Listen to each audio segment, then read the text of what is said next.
Union Pacific Railroad and then the gold rush going up to Deadwood.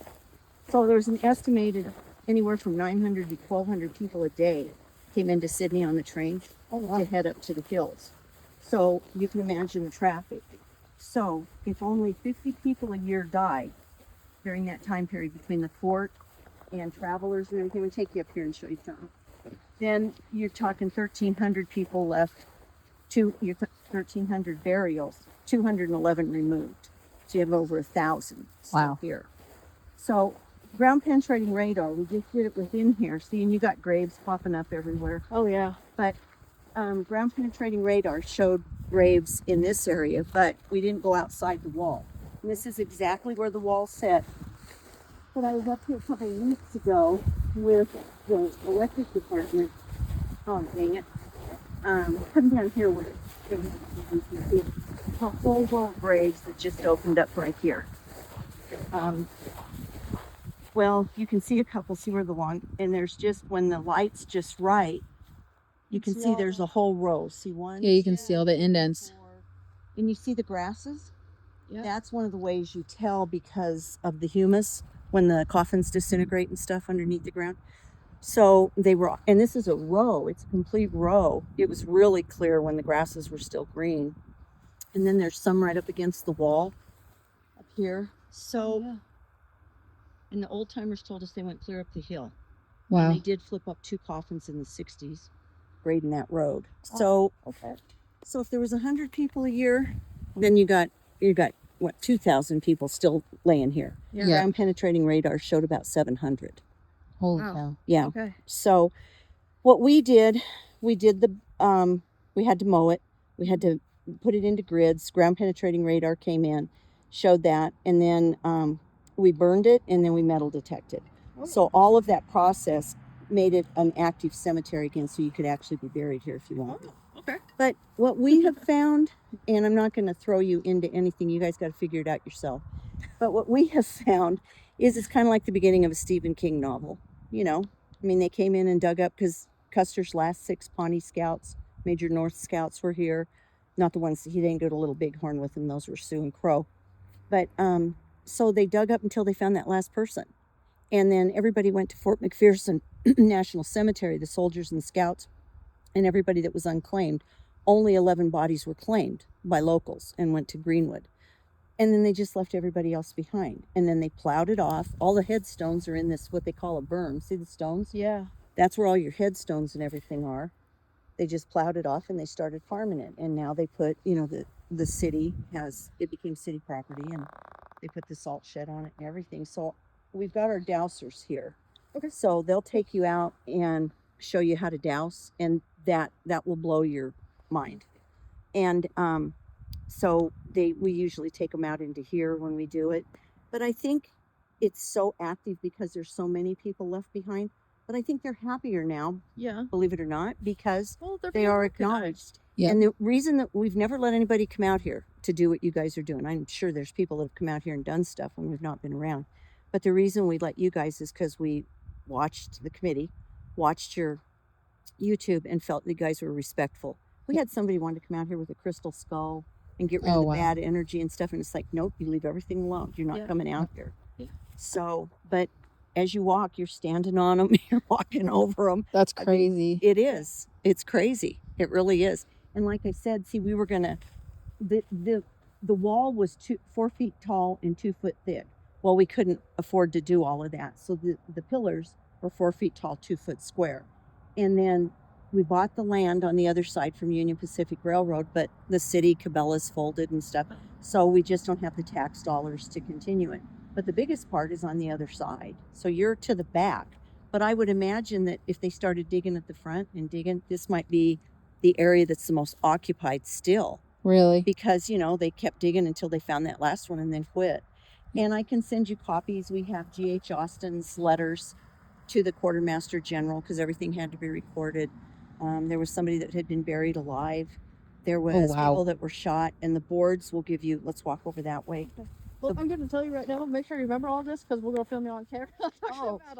I'm actually, I know, but yeah. Yep. I've been doing this for 20 years, so I can kind of do it in my sleep. Take pictures of the information boards. There's 13 of them. Perfect. It gives a really good, concise story of this, and it gives the names of some of them that we knew that were buried here. And like I said, the dowsers will take you out. Have you ever seen dowsing, grave dowsing? I have seen it in videos, but that's it. And people go, oh, they're middle girls. Hello. No, I know like the dowsing rods, and like I've Yeah. tried them myself, and they don't work for me. But Oh, they will. You have to have very specific, like you have to have your intentions set. yeah, Well, I always refer to the cemetery in a female way. I'm always like, she's active. She doesn't let us down. As long as you're respectful to her, she will show you her stuff. So these are the information boards that tell about kind of a little bit about Sidney, but then they go into the Boot Hill thing. okay, cool. Pictures of it, and then over here you've got some of the names.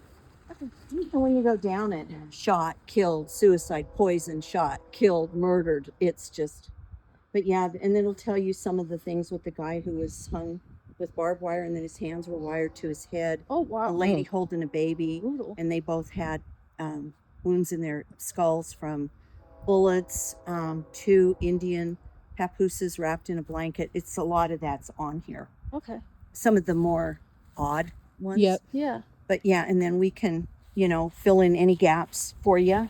Okay. But yeah, if you just go through and kind of photograph them all, here's G.H. Austin is the undertaker from Julesburg that came to dig them up.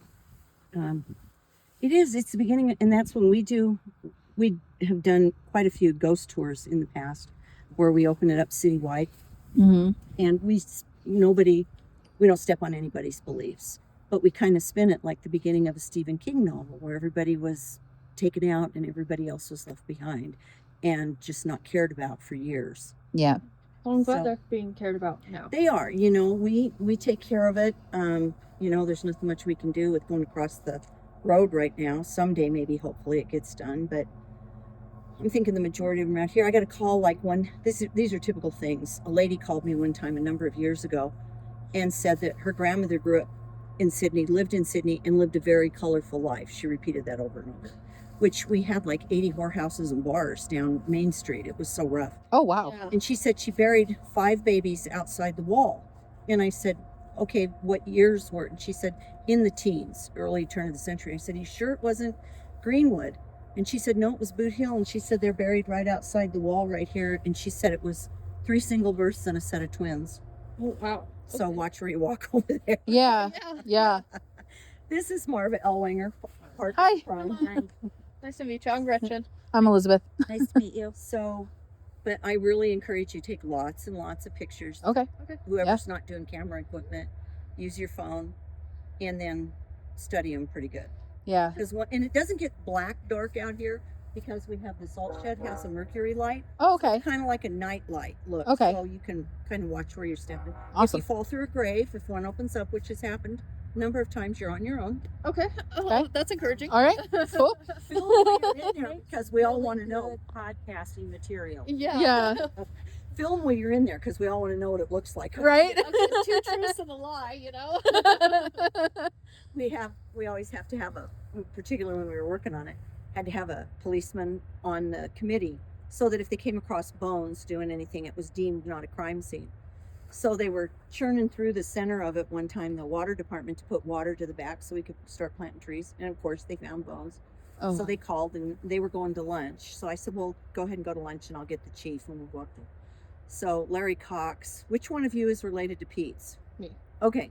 So they'll remember Larry was the chief here for many, many years and many years on the police department before that. Great big guy. How tall was Larry? 6'4"? At least 6'4". And 300, 320? He was So a big old boy. So he's Oh. cruising through the, and he's a weenie, total weenie. He's passed away, so I can say that. He could have said it too. So he's cruising through the cemetery, and his foot went down and went right through a grave, and his other foot came up, and he looked like Forrest Gump. He was just like catching air. You know? And the assistant chief, Joe Aiken, was with him, and we just busted out laughing. Finally, one of us could catch our breath enough to say, "Are you okay?" And he was. He just went in up to about his Yeah. feet, so that one. But Dennis is the Dowser guy, Okay. is a taxidermist, and Don Gehrig was on our committee for many years, an undertaker. So it was always the joke they could stand him up or lay him down, whatever you wanted to do. So Oh, okay. Okay.